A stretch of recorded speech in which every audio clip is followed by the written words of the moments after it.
एक बार पार्वती जी ने कहा भोले बाबा से कि सब देवी देवता बड़े बड़े स्वर्ण के भवनों में रहते हैं, अरे हम भी गृहस्थी हैं, हमारा भी मन होता कि हम भी कभी घर में रहें, भवनों में रहें, पर आप तो चौड़े में रहते हो, हम भी चौड़े में हैं आपके साथ, हमारा भी मन होता कि कभी भवन में रहें। भोले बाबा ने कहा क्या चाहती हो, भवन चाहती हो, कोई बात नहीं, ऐसा भवन बनाएंगे कि त्रिभुवन में किसी के पास नहीं होगा। कुबेर जी को बुलाया और महाराज स्वर्ण का एक इतना सुंदर भवन बनाया गया कि भोले बाबा भी देखकर आश्चर्यचकित रह गए। इतना सुंदर भवन, कहा अब इतना सुंदर भवन बन गया तो अब इसका गृह प्रवेश बड़े विधि विधान से होना चाहिए, कोई विद्वान ब्राह्मण होना चाहिए। इस समय सबसे अधिक विद्वान कौन है? तब शंकर जी ने ध्यान लगाकर देखा कि अरे अपना ही चेला रावण इस समय सबसे ज्यादा विद्वान है, तो रावण को ही बुलाया जाए गृह प्रवेश कराने। संदेश भेजा कि चेला जल्दी आओ, पोथी पत्रा लेकर के भवन का गृह प्रवेश कराओ, पूजन कराओ, नवीन निर्माण हुआ है। अब तो रावण जैसा विद्वान महाराज बड़े विधि विधान से उस भवन का पूजन हुआ और जैसे ही गृह प्रवेश हो रहा था उससे पूर्व भोले बाबा ने कहा पुरोहित जी आज आप हमारे पुरोहित हो, मांगो क्या चाहते हो दक्षिणा में।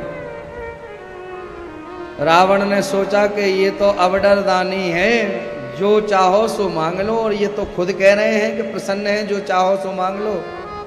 इतना जोरदार भवन बना है और ये फक्कड़ बाबा इस भवन में रह के क्या करेंगे, क्यों ना इस भवन को ही ले ले दक्षिणा में। रावण ने कहा कि गुरुदेव अगर गृह प्रवेश के पूजन की दक्षिणा देना चाहते हो तो ये भवन ही दे दो दक्षिणा में। अरे महाराज भोले बाबा ने कहा चेला तूने तो भवन ही मांग लिया और भवन ही दान कर दिया। पार्वती जी को बड़ी गुस्सा आई कि जैसे तैसे तो भोले बाबा ने एक नवीन भवन बनाया था, वो भी रावण ने सब दक्षिणा में मांग लिया। आखिर गुस्सा आई तो श्राप तक दे दिया पार्वती जी ने कि जब भूत भावन भोलेनाथ हनुमान जी बनेंगे तो हम उनकी पूंछ बनेंगे, और हनुमान जी जब लंका में जाएंगे और जब लंका में आगी लगानी होगी तो जब हम पूंछ बन के जाएंगे हम में ही आगी लगाई जाएगी, तो हम ये पूरी स्वर्ण की नगरी जलाकर राख कर देंगे। और कालांतर में आप सब जानते हैं हनुमान जी ने पूंछ से ही वह स्वर्ण की नगरी जलाई, बदला लिया है पार्वती जी ने तो अपना।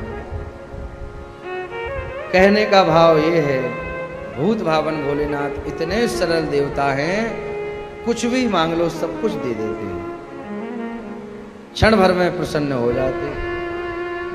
अरे जिसका कोई नहीं उसका विश्वनाथ है। एक बार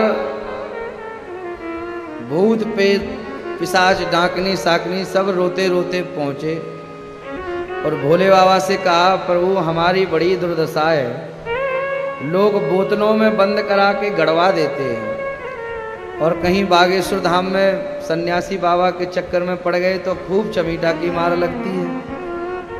हमारी बड़ी विचित्र स्थिति है, प्रेतराज सरकार के दरबार में ही बांध दिया जाता है, हमको कोई स्वीकार नहीं करता।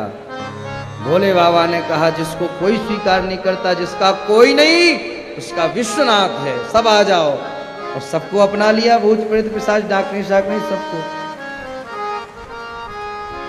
ऐसे ही एक बार सांप बिच्छू भी रोते रोते गए। सर्पों ने कहा हम तो कहीं किसी के घर में दिख जाएं तो लोग मुंह कुचल करके फेंक देते हैं, बड़ी दुर्दशा है, हमको तो तुरंत मार देते लोग। बिच्छू बोले महाराज हमारी भी बड़ी दुर्दशा है, आखिर क्या करें। भोले बाबा ने कहा चिंता मत करो, जिसका कोई नहीं उसका विश्वनाथ। और बिच्छू उठाए, बढ़िया कुंडल धारण कर लिए, सर्पों को अपने गले में पहन लिया, श्रृंगार कर लिया अपना। जिस वस्तु को कोई नहीं अपनाता उसको हमारे देवादिदेव महादेव भूत भावन भोलेनाथ अपनाते हैं।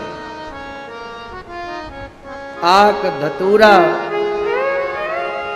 जो कभी किसी देवी देवता पर नहीं चढ़ता, गंदी जगह पर होता है जहां कचड़ा फेंका जाता है, ऐसी जगह पर आक दतूरा होता है, पर उसको भी हमारे भूत भावन भोलेनाथ ने इतने प्रेम से स्वीकार किया है कि वो कहते हैं जिसको कोई देवता नहीं स्वीकार करता वो हमारे ऊपर चढ़ा जाओ, और आक दतूरा चढ़ाने से भोले बाबा प्रसन्न हो जाते।